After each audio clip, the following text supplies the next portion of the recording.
नमस्कार।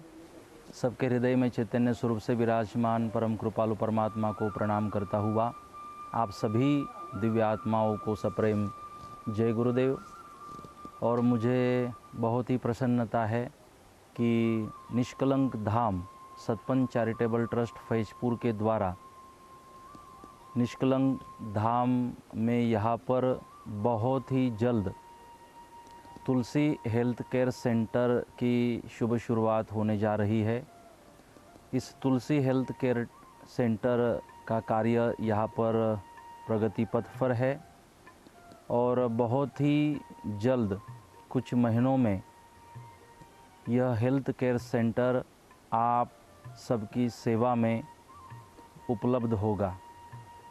यहाँ पर हेल्थ केयर सेंटर के द्वारा हमारे सबके स्वास्थ्य के लिए, निरामय आयु के लिए कोशिशें की जाएगी। हेल्थ केयर सेंटर के द्वारा यहाँ पर इस विचारधारा से प्रेरित होकर कार्य किया जा रहा है कि पहला सुख निरोगी काया हमारा पहला सुख है और मैं मानता हूँ अंतिम सुख भी यही है, निरोगी काया। अगर हमारी काया निरोगी होगी, शरीर स्वस्थ होगा तो जीवन को जीने का आनंद भी हम प्राप्त कर सकते हैं। यहाँ पर शरीर स्वास्थ्य के लिए भी कार्य होगा और यहाँ पर मन स्वास्थ्य के लिए भी कार्य किया जाएगा। आयुर्वेद के द्वारा, नेचुरोपैथी के द्वारा, योग प्राणायाम के द्वारा और भी जो हमारे आयुर्वेद ने पंचकर्म हैं, जो भी हमारी मूल उपचार पद्धति है, उन उपचार पद्धतियों का उपयोग करते हुए अच्छा स्वास्थ्य और मानसिक स्वास्थ्य देने की कोशिश यहाँ पर हम कर रहे हैं। और यहाँ पर उन सेवाओं को देने के लिए अच्छी से अच्छी व्यवस्था देने की कोशिश ट्रस्ट के द्वारा यहाँ पर की जा रही है। आप सबको बहुत बहुत प्रणाम और सप्रेम जय गुरुदेव। अब इतने शूरवीर राजा हतबल होकर अब खड़ा रहने की भी ताकत शरीर में नहीं बची, क्योंकि बेटा जीवन होता है और बस श्री राम श्री राम श्री राम जा रहे हैं, अपने बेटे को देख रहे हैं, जी भर कर देख रहे हैं, एकाग्रता से अपने बेटे को देख रहे हैं। पता नहीं बाद में देखने मिले न मिले, जब आएगा तब तक मैं रहूं न रहूं। बेटे को देख रहे हैं। जाते जाते सुमंत जी को कहा, सुमंत जी मेरे बेटे को रथ तैयार करो और रथ में बिठा कर ले जाओ। मैं मेरे बेटे को, राजपुत्र को महल से बाहर पैदल नहीं देख सकता, मैं परेशानियों में अपने बेटे को नहीं देख सकता। सुमंत जी मेरी एक प्रार्थना है, मेरे बेटे के लिए रथ तैयार किया जाए, रथ में बिठाया जाए। मैं मेरे बेटे को रथ में बैठा हुआ देखना चाहता हूँ। रथ तैयार किया गया। राजा जी के लिए उतनी प्रार्थना कैकेयी को की कि रथ में बैठकर वनवास तक जाने तो दे श्री राम को। कैकेयी ने कहा ठीक है। जब तीनों जाने लगे, मंथरा कहने लगी, ये राजवस्त्रों के साथ कहाँ जा रहे हो? हमने किसी भी व्यवस्था के साथ वचन मांगा है रानी ने। श्री राम कहने लगे, मंथरा जी आपकी बात सही है। तीनों के तीनों अपने कक्ष में गए, वलकल धारण किया, जो पेड़ों की छाल से बनता है, वो वलकल धारण किया।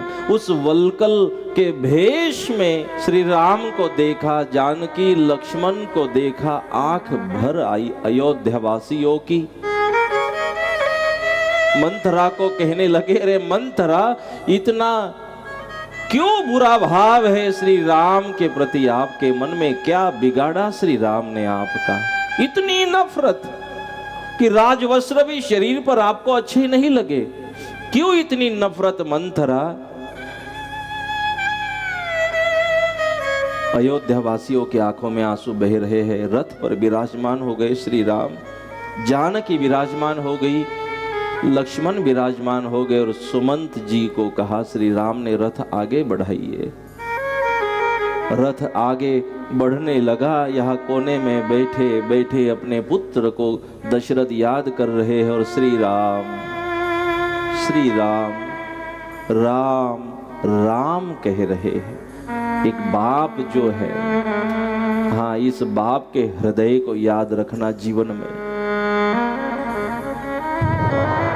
बाप का हृदय कठोर नहीं, बाप का हृदय तो नरम होता है। बाप के हृदय में करुणा है, उसकी कठोरता भी बेटे के कल्याण के लिए होती है। इसीलिए बाप को बहुत कठिन था बेटे को इस हालत में देखना। राम राम कह रहे हैं, बेटे को याद कर रहे हैं। सुमन जी भगवान श्री राम को बिठाकर रथ से आगे वनवास की ओर निकल पड़े। अयोध्या श्मशानवत बन गई है। किसी के चेहरे पर कोई मुस्कुराहट नहीं, कोई एक दूसरे से बात नहीं करते, क्योंकि अयोध्या के श्री राम चैतन्य थे। जिस तरह पावन धाम का चैतन्य हमारे बापा थे।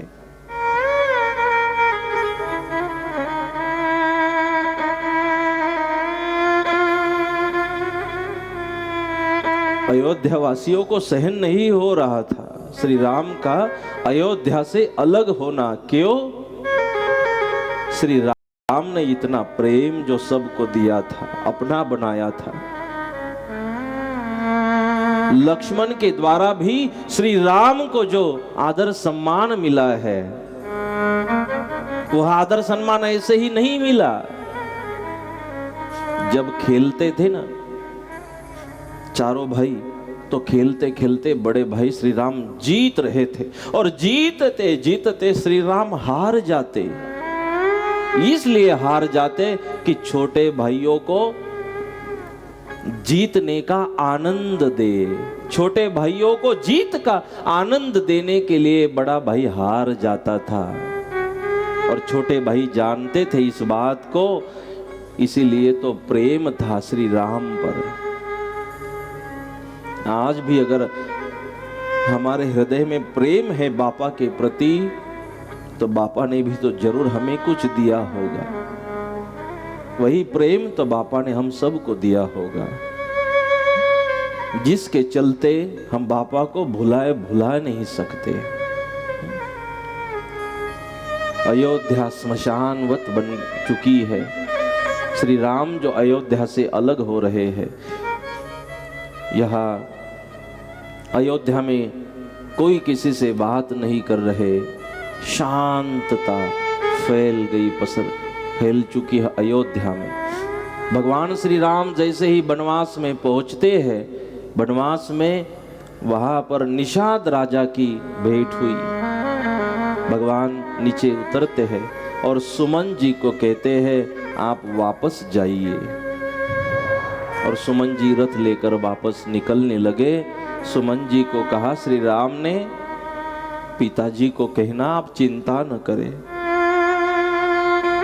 सुमन जी माँ को कहना चिंता न करे, खुश रहे, हम खुश हैं।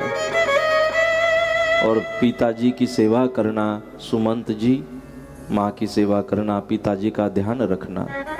सुमन जी वापस लौटते हैं। निषाद राजा से मुलाकात हुई। निषाद राजा ने सबको बुलाया भगवान की पूजा के लिए। सब वहां पर उपस्थित हुए और वहां पर उपस्थित रहकर भगवान की पूजा अर्चना की। लेकिन वहां पर एक होशियार केवट था। राजा के, निषाद राजा के बुलावे पर भी केवट वहां नहीं गया, क्योंकि केवट को पता था भगवान श्री राम, भगवान विष्णु अब श्री राम अवतार में श्री राम बनकर उनका प्रागट्य हो चुका है। और ऐसे मेरे भगवान जगत पिता अब वनवास के निमित्त यहाँ आ रहे हैं। तो गंगा जी को भी तो पार करके जाना होगा, तो मैं यही खड़ा रहता हूँ, मेरी नावड़ी तैयार रखता हूँ, और जब नदी को पार करने का समय आएगा तो वो सेवा को मैं कर लूँगा। इसलिए अपनी नावड़ी को तैयार रखते हुए केवट वहाँ पर खड़ा है और भगवान की आने की राह देख रहा है।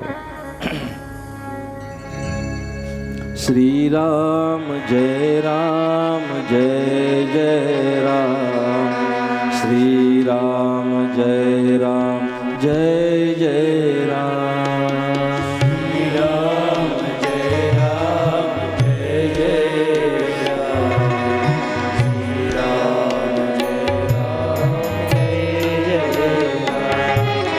श्री राम जय राम, श्री राम जय जय राम,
सेवा में खड़ा है, अपनी नौका भी तैयार है और भगवान की राह देख रहा है, कब भगवान आए, कब मैं भगवान की सेवा करूं। दूर तक देख रहा है कि कब मेरे भगवान आएंगे और मुझे सेवा करने का सौभाग्य प्राप्त होगा। भगवान की राह देख रहा है। ये श्री रामचरित्र में बहुत ही होशियार एक चरित्र है केवट का। एक होशियार भगवान का भगत है जिन्होंने भगवान विष्णु के इस अवतार को पहचान लिया था।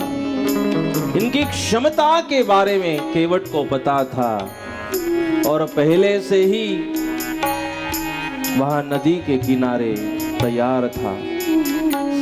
निषादराज भगवान श्री राम लक्ष्मण जानकी को लेकर आ रहे हैं।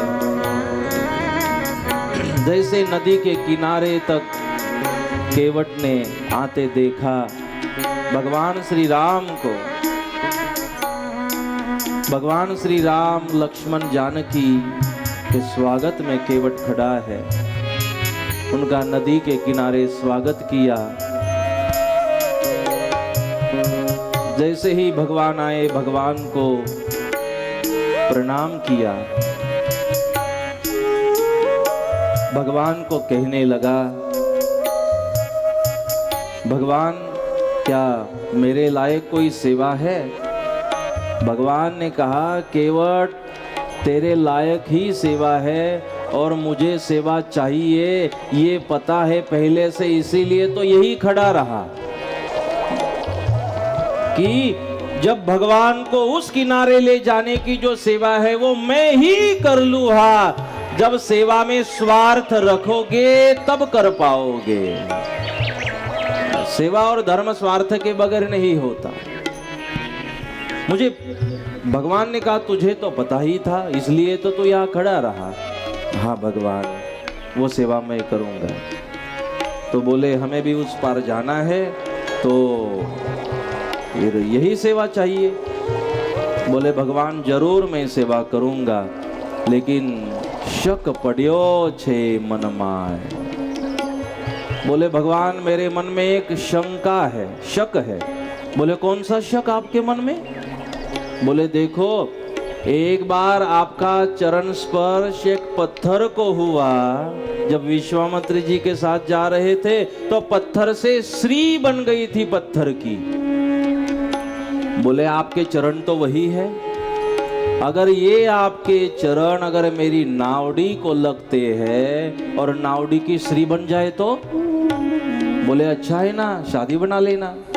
बोले भगवान शादी कब की बन गई, एक घर में है पहले से, और ये नावड़ी की श्री बन जाती है तो दोनों को कैसे संभाल पाऊं? एक वावा जोड़ा संभाले नहीं संभलता। तो भगवान ये दोनों तरफ से तूफान आ जाए तो ये तो बुका काटी नाखे। तो एक पहले घर में है, तो बोले फिर क्या करना चाहते हो? बोले भगवान मेरे मन में शंका है, और वो शंका तब मिटेगी भगवान पग मने धोआ द्यो ने रघुराय। जब आपके चरण को मैं धो लूंगा भगवान और चरणामृत प्राशन करूंगा, तब मेरी सारी शंकाएं, मेरे सारे संशय मिट जाएंगे भगवान। इसलिए चरणामृत की महिमा है। मुझे चरण धोने दे, सारे संशय मिट जाएंगे। यहां भगवान को वो संशय नहीं ले रहा, लेकिन चरणामृत की महिमा को वर्णन कर रहा है कि जैसे हम चरणामृत ले लेवे तो सारे संशय मिट जाएंगे, मेरे तो जन्म मृत्यु का चक्र समाप्त हो जाएगा भगवान। बोले तो ले ले चरणामृत, अब तेरे से काम जो पड़ा है। तो बोले मैं अकेला नहीं करूंगा भगवान, घरवाली को ले आऊंगा, कथा अकेला थोड़ी सुनूंगा। तो मैं घरवाली को भी ले आता हूं। और उसने भगवान को बिठाया और कहा मैं घरवाली को ले आता। और केवट अपनी घरवाली को लेने के लिए गया। घरवाली तो तैयारी थी और घरवाली ने भी थाली तैयार रखी थी। और जैसे बुलाने के लिए केवट अपने घरवाली को बुलाने के लिए गया, घरवाली तैयारी थी पूजा में, पूजा की थाली लेकर, और फिर केवट अपनी पत्नी को लेकर आया। और ये केवट मध्य प्रदेश बड़गांव से आया है। और ये केवट अकेला नहीं आया, या भगवान की पूजा जो करनी थी घरवाली को भी ले आया। जो अकेले अकेले आए वो याद रखे इस बात को। वो मध्य प्रदेश से ला रहा है, अपने तो यही से यही लाना है। तो भगवान के चरण धो रहे हैं केवट, अपने पत्नी को बुलाया। और दोनों के दोनों बहुत ही गहरे भाव और श्रद्धा के साथ भगवान के चरण को धो रहे हैं।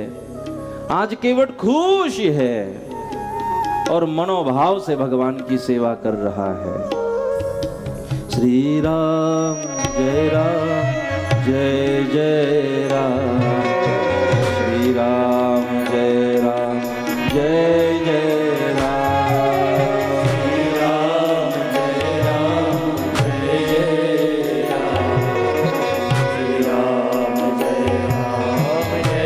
जय राम, श्री राम जय राम जय जय राम, श्री राम जय राम जय जय राम, श्री राम जय राम जय जय राम, श्री राम जय राम जय जय राम, श्री राम जय राम जय जय राम, श्री राम जय राम जय जय राम, श्री राम जय राम जय जय राम, श्री राम जय राम जय जय राम, श्री राम जय राम जय जय राम। भगवान का पूजन किया, भगवान को प्रणाम किया, भगवान को फूल माला पहनाई और भगवान का हृदय से स्वागत करता हुआ केवट भगवान को नावड़ी तक, नौका तक ले आ रहा है।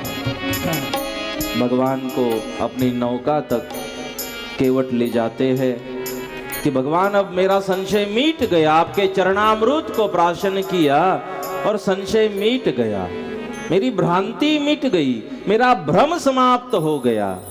अब भगवान आप में और मेरे में भ्रम नहीं रहा, अब आपसे मुलाकात हो गई।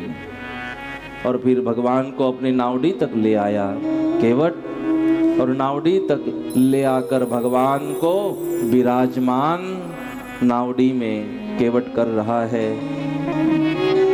और इतनी तैयारी थी केवट की कि नावड़ी पर, आसन पर केवट ने नाम भी लिखवा दिए थे। शायद कैमरे में आपको दिखाई दे रहे हो।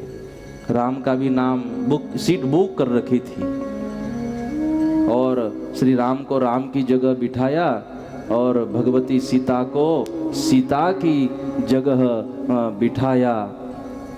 लक्ष्मण बाजू में वहां नौका में खड़े रहे और केवट ने अपनी जगह ली। ये केवट बिल्कुल जल्दी नहीं कर रहा। अरे 11:30 बज गए।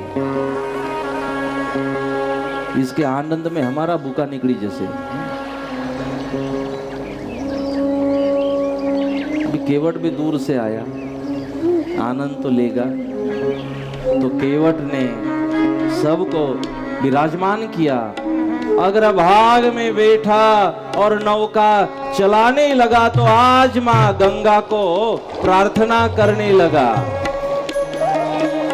हमेशा माँ गंगा को प्रार्थना करता था कि माँ मुझे मदद करो और जल्दी से जल्दी समय से 11:30 का उस पार पहुंचा दो।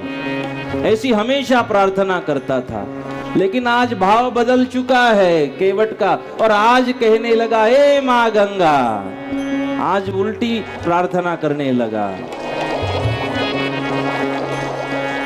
धीरे चलो, धीरे चलो, धीरे चलो, धीरे चलो, धीरे चलो, हो मैया धीरे चलो, धीरे चलो, हो मैया धीरे चलो। मैया रे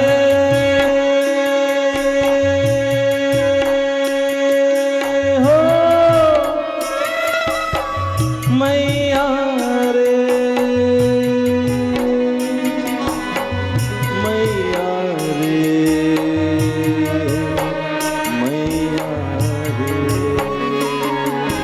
धीरे चलो, हो मैया धीरे चलो, हो मैया धीरे चलो। हे माँ, आज धीरे चलना, चाहे 12 बज जाए, कोई उतावल नहीं। अब सब जगह थोड़ी उतावल चलेगी। मैया को कहने लगा, धीरे चलो। मैया ने पूछा, आज क्यों धीरे चलूं? मारी नावड़ी माँ लक्ष्मण राम, हो गंगा मैया धीरे चलो।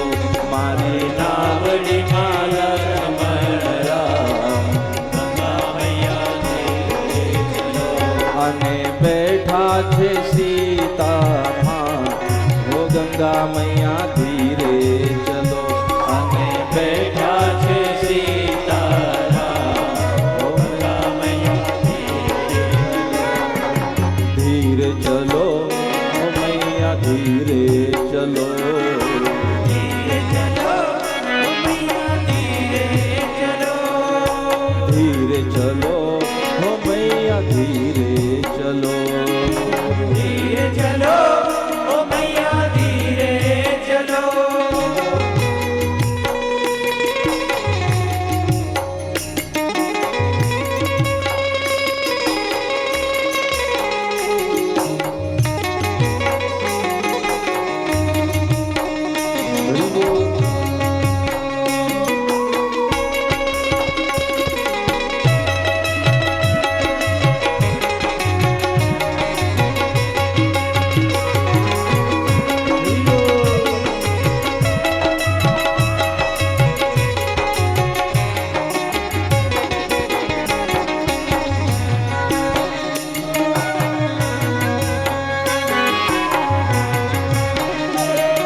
अयोध्याथी प्रभु राम पधार्या, अयोध्याथी प्रभु राम पधार्या, भाई लक्ष्मण ने भेड़ा रे लाव्या, भाई लक्ष्मण ने भेड़ा रे लाव्या, હું તો દર્શન કરીને પાવન થા, હો ગંગા મૈયા ધીરે ચલો, दर्शन करने पवन धार, ओ गंगा मैया धीरे चलो, મારી નાવડીમાં લક્ષ્મણ રામ, હો ગંગા મૈયા ધીરે ચલો, ओ माई नावड़ी में लक्ष्मण राम, गंगा मैया धीरे चलो, धीरे चलो,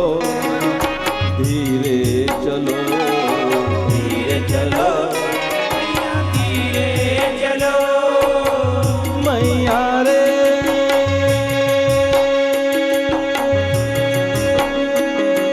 हो, मैया रे, मैया रे, मैया रे,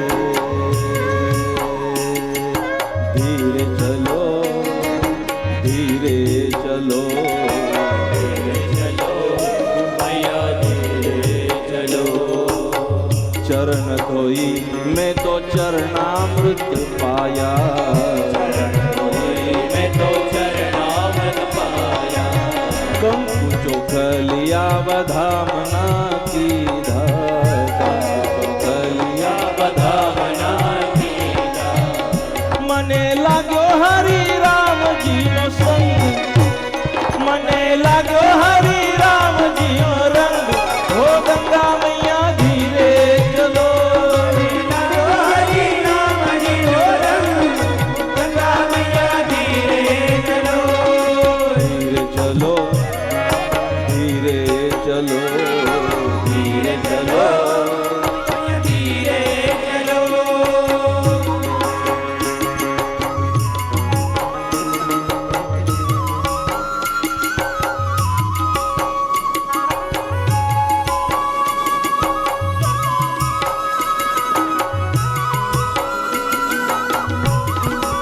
धीरे चलो, हो मैया धीरे चलो, धीरे चलो, हो मैया धीरे चलो, धीरे चलो, हो मैया धीरे चलो, धीरे चलो, मैया धीरे चलो, राम राम राम सीता राम राम राम, राम राम राम सीता राम राम राम राम राम सीता राम राम राम, राम राम राम सीता राम राम राम सीता राम राम राम, राम राम राम सीता राम राम राम, राम राम राम सीता राम राम राम, ओ राम राम राम सीता राम राम राम, राम राम राम सीता राम राम राम, राम राम राम सीता राम राम राम, राम राम राम सीता राम राम राम, राम राम राम सीता राम राम राम, सीता राम राम राम, सीता राम राम, सीता राम राम राम, सीता राम राम, सीता राम राम राम, सीता राम राम, सीता राम राम राम, सीता राम राम, सीता राम राम राम, सीता राम राम, प्रभु रामचंद्र भगवान की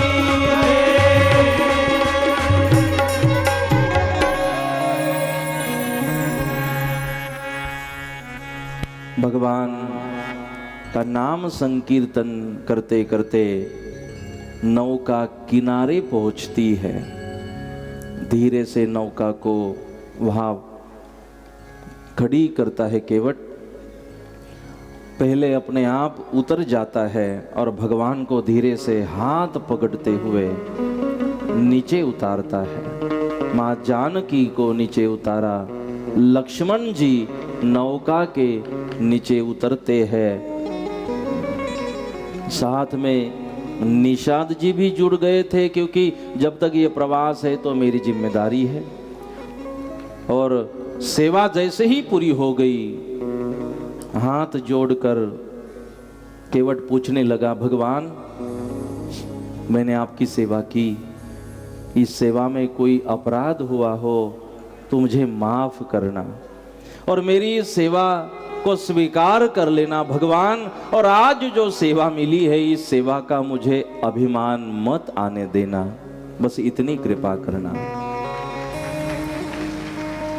मेरे से कोई भूल तो नहीं हुई ना भगवान? केवट पूछने लगा। भगवान ने कहा, केवट कुछ भूल नहीं, और जहां भाव होता है केवट वहां भूल नहीं होती। आपको हम आशीर्वाद दे रहे हैं।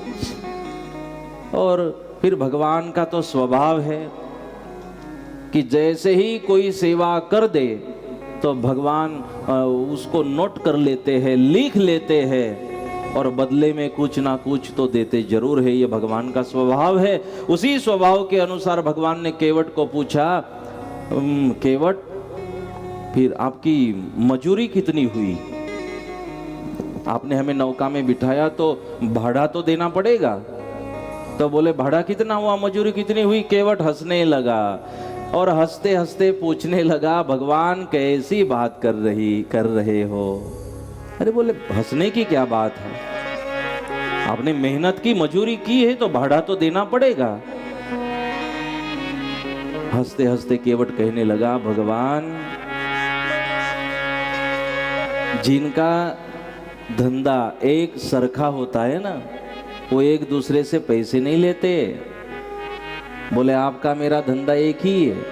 अब भगवान को टेंशन हो गई, इस कैरेक्टर को भगवान समझ ही नहीं पा रहे। बोले, पहले बोलता है संशय मन में और सेवा भी करनी है, अब बोलता है कि आपका मेरा धंधा एक है। बोले, भाई आपका मेरा धंधा कैसे एक हो गया? बोले, भगवान धंधे के नियम से चलो, अपनी जाति को खराब मत करो। बोले, कैसे? तो केवट ने कहा, नाई से ना नाई लेत, धोबी से ना धोबी, नाई से ना नाई लेत, धोबी से ना धोबी, दे के मजूरी प्रभु जाति को न बिगाड़िए। भगवान नाई से नाई नहीं लेता, धोबी से धोबी नहीं लेता, तो हमारा दोनों का धंधा एक है, तो भाड़ा दे के, मजूरी दे के जाति को क्यों बिगाड़ रहे हो? बोले, वो तो बताओ, तेरा मेरा धंधा एक कैसे हो गया? मेरी टेंशन बढ़ती जा रही है। तो केवट ने कहा, देखो भगवान, मैं इन जीवों को नदी पार कराता हूँ और तू इन जीवों को भव पार कराता है तो समान एक ही धंधा।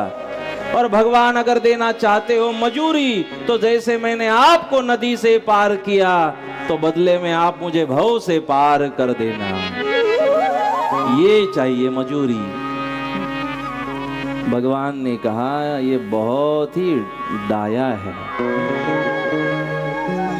अब तक तो डोट डाये मिले थे, लेकिन बोले, ये डाया भाई है। बोले, आज के बाद तेरा नाम केवट नहीं, डाया भाई। गुजरात में डाया का मतलब है अच्छा।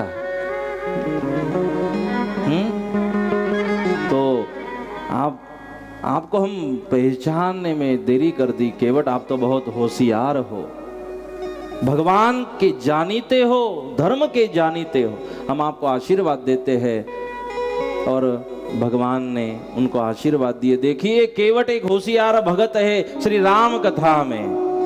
और मैं भी चाहूंगा, केवट को इसलिए याद हम लोग कर रहे हैं कि हम भी केवट के जैसे भगवान की सेवा करें, हम तैयार हो जाए कि इस देश के लिए और भगवान के लिए, धर्म के लिए जब जरूरी हो हम अपने आप को तैयार रखें और इसी भाव से तैयार रहे, इसी भाव से सेवा को करें। हम केवट बने। कौन से केवट? कि जिससे भगवान को भी काम पड़ा था। हाँ, ऐसे सेवक बने।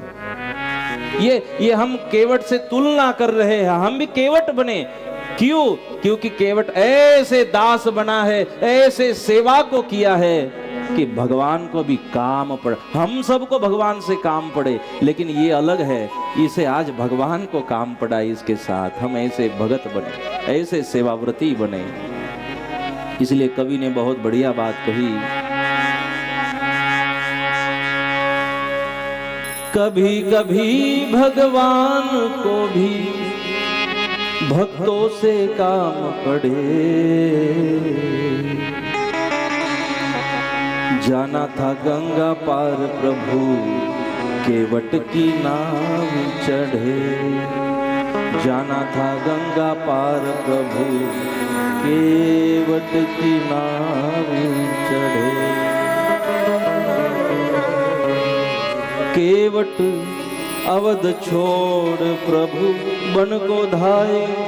सिया राम लखन गंगा तट आए। केवट मन ही मन हर्षाए। घर बैठे प्रभु दर्शन पाए। हाथ जोड़ कर प्रभु के आगे, हाथ जोड़ कर, हाथ जोड़ कर,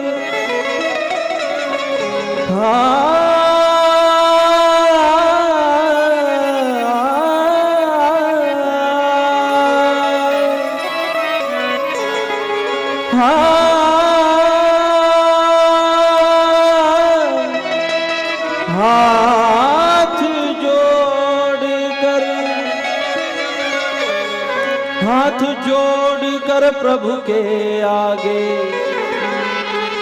केवट मगन खड़े। जाना था गंगा पार प्रभु केवट की नाव चढ़े। जाना था गंगा पार प्रभु केवट की नाव चढ़े। हम ऐसे केवट बने कि कभी कभी भगवान को हमसे काम पड़े। और देखो सेवा कभी विफल नहीं जाती। इसका नतीजा चंदू बापा यहाँ बैठे हैं। सेवा कभी विफल नहीं जाती। दास बनिए दास। जिसके दास बनोगे वही आपको स्वामी बनाता है। लेकिन पहले दास बने, केवट दास बने हैं और स्वामी के हृदय में स्थान मिला है। तो हम भी केवट बने। भले ना केवट जैसी हमारी मूछें ना हो, केवट जैसा स्वरूप मजबूत ना हो, लेकिन केवट जैसे भाव को तो हम धारण कर सकते हैं। तो आइए मध्य प्रदेश वाले केवट के लिए भी और बॉम्बे वाले भगवान श्री राम के लिए भी, ये श्री राम मुखी है, हैं? श्री राम मुखी है, सतपंथ के मुखी श्री राम। व्याख्या तो बहुत बढ़िया बन गई है, सतपंथ के मुखी श्री राम। और सेवा कभी विफल नहीं जाती, श्रद्धा विफल नहीं जाती। आज गुरुदेव के संकल्प की कथा में श्री राम बनने का मौका मिला। ये भाव का नतीजा और पूजा करने का नतीजा, श्री राम के स्वरूप को आप प्राप्त हो। तो बहुत बहुत आप सबको धन्यवाद।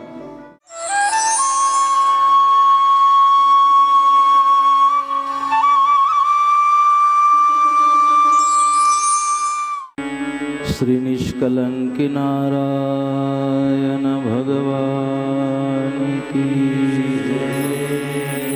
श्री सद्गुरु इमाम शाह महाराज की, श्री सतपंथ सनातन धर्म की, गोपाल कृष्ण भगवान की, प्रभु रामचंद्र भगवान की, पवन सूत हनुमान की,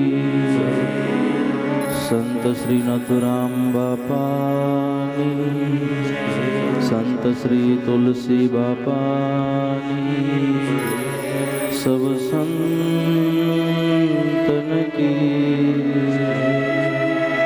ओम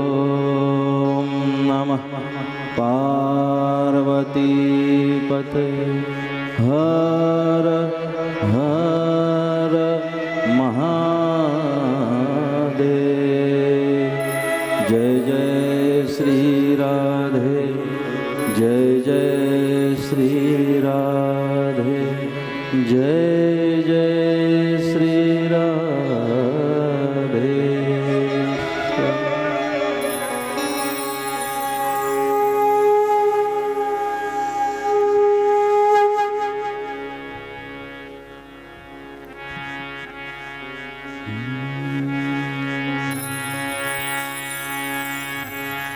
सुख आते हैं, दुख आते हैं, सुख आते हैं, दुख आते हैं। इन आते जाते सुख दुख में हम मस्त रहते हैं, हम मस्त रहते हैं, हम मस्त रहते हैं, हम मस्त रहते हैं, हम मस्त रहते हैं, हम मस्त रहते हैं। सुख आते हैं, दुख आते हैं, सुख आते हैं, दुख आते हैं। इन आते जाते सुख दुख में हम मस्त रहते हैं, हम मस्त रहते हैं, हम मस्त रहते हैं, हम मस्त रहते हैं।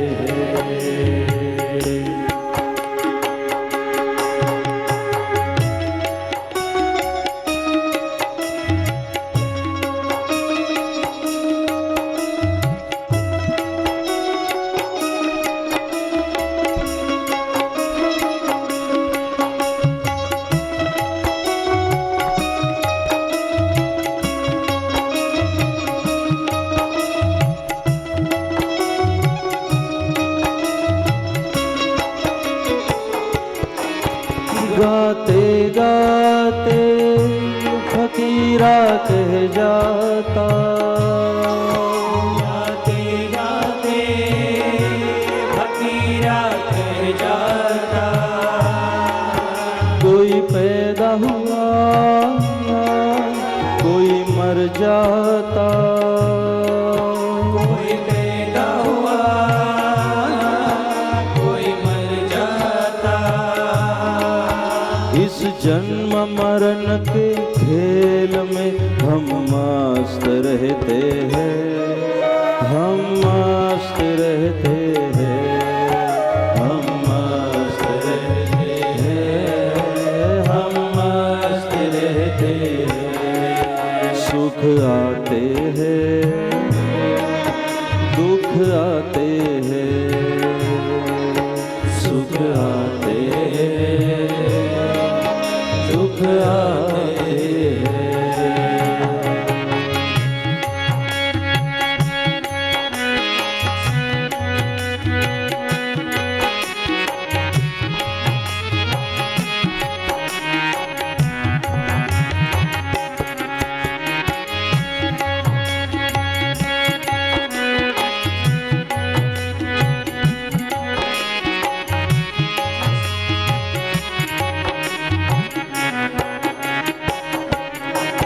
कभी मान मिला जी भर भर के, कभी मान मिला जी भर भर के। अपमान हुआ जी भर भर के, अपमान हुआ जी भर भर के। इस मान अपमान के खेल में हम मस्त रहते हैं, हम मस्त रहते हैं, हम मस्त रहते हैं, हम मस्त रहते हैं। सुख आते हैं, दुख आते हैं, सुख आते हैं, दुख आते हैं।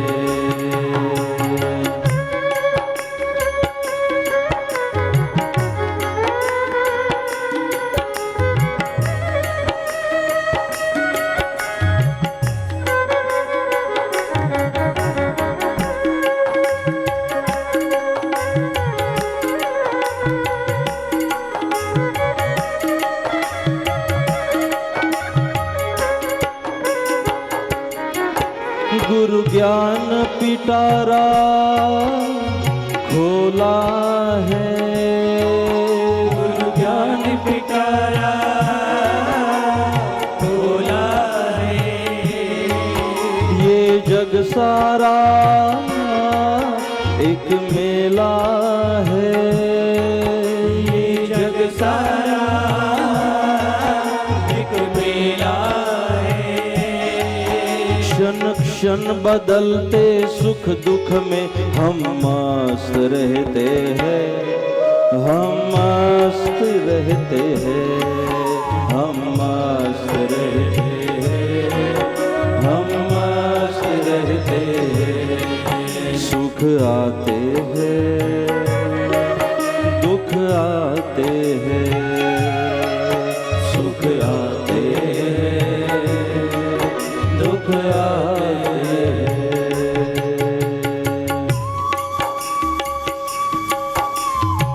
आइए ताली के साथ जय हो।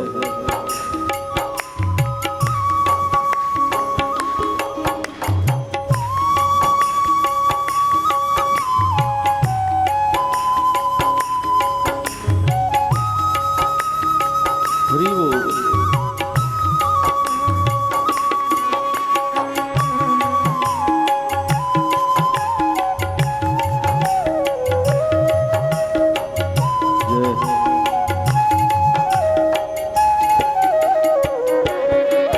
यही तो जीना भाई जीना है, यही तो जीना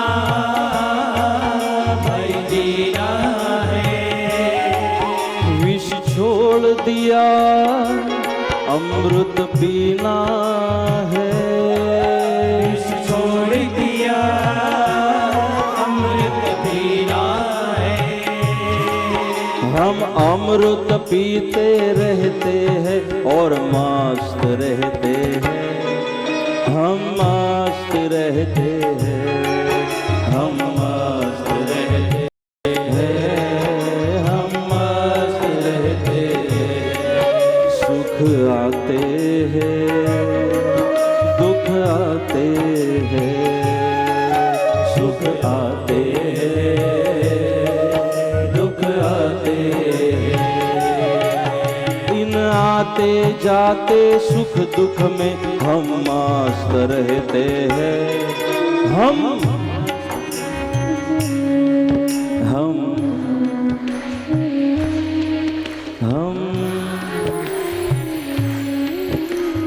मस्त।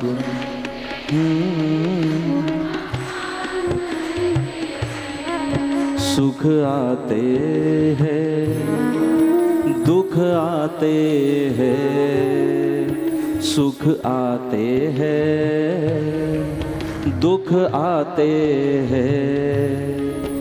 इन आते जाते सुख दुख में हम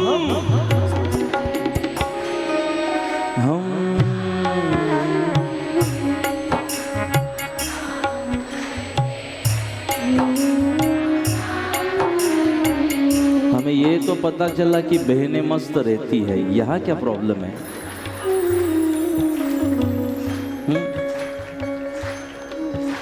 आप भी गाइए, हम सब मिलकर गाए हाथों से ताली बजाते हुए। हम मस्त रहते हैं, हम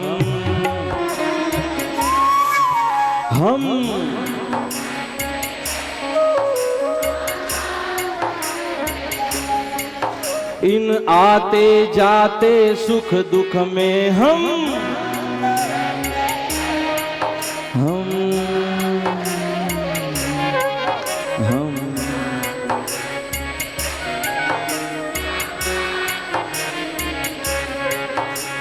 मस्त रहते हैं, हम मस्त रहते हैं, हम मस्त रहते हैं, हम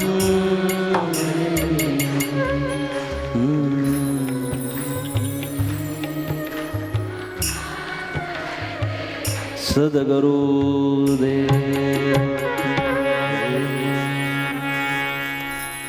ये मस्ती है, ये ऐसी चढ़ती जरूर जाती है, उतरती नहीं है। और जो चढ़ती उतरती है वो हकीकत में मस्ती नहीं है। जो चढ़ती उतरती है मस्ती, जो शाम को भी सुबह को उतर जाए। जो चढ़ती उतरती है मस्ती, वो हकीकत में मस्ती नहीं है। ये तो प्रेम की बात है, उधो बंदगी तेरे बस की नहीं है।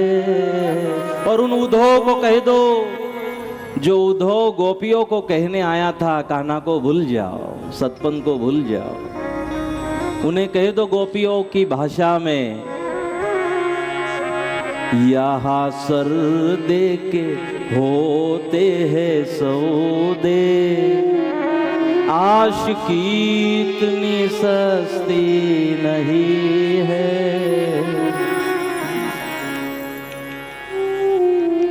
अरे उधो, सतपंथ को तो याद वो करता है जो सर का सौदा करने के लिए भी तैयार है।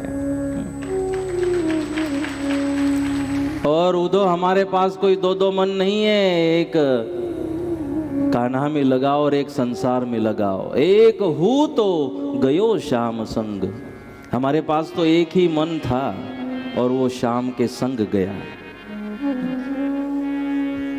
जब ये प्रीत हो जाती है धर्म से, अपने आराध्य भगवान से, तो हम मस्त रह सकते हैं। मध्य रात्रि के समय में भगवान श्री राम को पता चलता है कि आपको राज्याभिषेक होने जा रहा है। सुबह मध्य रात्रि में संदेश आता है भगवान श्री राम को, राज्याभिषेक। वो कोई पंचायत की चुटनी नहीं थी कि सरपंच बन जाए। राज्याभिषेक, अयोध्या के राज सिंहासन पर आपको विराजमान किया जा रहा है। सुबह ये मध्य रात्रि में पता चला। मेरे राम को कुछ फर्क नहीं हुआ। कितनी कितनी बड़ी बात थी कि आपको राजा बनाया जा रहा है। हमको तो पता चला, हम तो रात्रि से पटाखा फोड़ना चालू कर दें।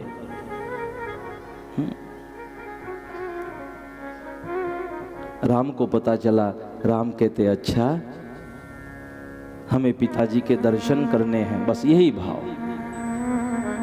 मध्य रात्रि में बात पता चली, राजा बनेंगे। और सुबह होते होते श्री राम को पता चला कि मुझे 14 वर्षों तक, 14 वर्षों के लिए मुझे वनवास के लिए निकलना है। मेरे श्री राम वैसे ही स्मित हास्य कर रहे थे। जब पता चला राजा बनोगे तब भी कोई अलग भाव चेहरे पर नहीं। और जब पता चला कि वनवास जाना है तो श्री राम का चेहरा नहीं बदला। न तो अति आनंद हुआ जब राजा बनने वाले थे, न दुख हुआ जब वनवास जाना है। यही जीवन का सूत्र है। सुख दुख जो है जीवन में सम होना चाहिए। सुख में अभिमान न आ जाए और दुख में हम विचलित न हो जाए। इसलिए हिंदी में एक वाक्य है, घर में आप अगर लिखना चाहे, ये दिन भी गुजर जाएगा, ये दिन भी गुजर जाएगा, कि जो परिस्थिति वो भी निकल जाएगी, रास्ता निकलेगा। भगवान दिक्कतें भेजते तो साथ में रास्ता भी भेजते हैं। इसीलिए भगवान श्री राम का चरित्र हमें सिखा रहा है कि दुख आए सुख आए हम मस्त रहे। जैसे भगवान श्री राम यहाँ रह रहे थे अयोध्या में, वनवास जाने के बाद मेरे श्री राम उसी प्रसन्नता के साथ रह रहे हैं। वनवास में भी भगवान जब निकले हैं तो बस हंसते हुए निकले हैं, प्रसन्नता के साथ। हम तो इतनी व्यवस्था होने के बाद भी ऐसे रहते हैं। मैंने उधार बेचा कि भगवान दुख सहन करने के बाद भी चेहरे पर प्रसन्नता है, क्योंकि जीवन को समझ चुके हैं। और हम छोटी छोटी बातों को लेकर परेशान हो जाते हैं, उसी दुख को याद करते हैं। बार बार जो जीवन में घटनाएं घट चुकी है उसी बातों को, दुख को याद करते हैं, दुख को याद करते और वर्तमान को खराब कर देते हैं। पिछली जो भी बातें हैं दुख की, उन बातों को याद कर करके हम वर्तमान को भी खराब कर देते हैं। कोई जरूरी नहीं है, जो दिन बीत गए सबके जीवन में आते हैं। चढ़ाव उतार सबके जीवन में है, कभी धूप तो कभी छाव, ये सबके जीवन में है। क्यों हम उन दुखों को याद करें रोते बैठे और फिर वर्तमान को खराब करें। इसीलिए भगवान श्री राम जब वनवास में गए तो कोई चेहरे पर अलग भाव नहीं, दुख नहीं, स्वीकार कर लिया जो परिस्थिति है। और भगवान श्री राम का यह चरित्र हमें यही संदेश यहाँ पर देता है कि हाँ, इसी तरह से हम भी धैर्य धारण करें, अपने जीवन को जीने की हम कोशिश करें।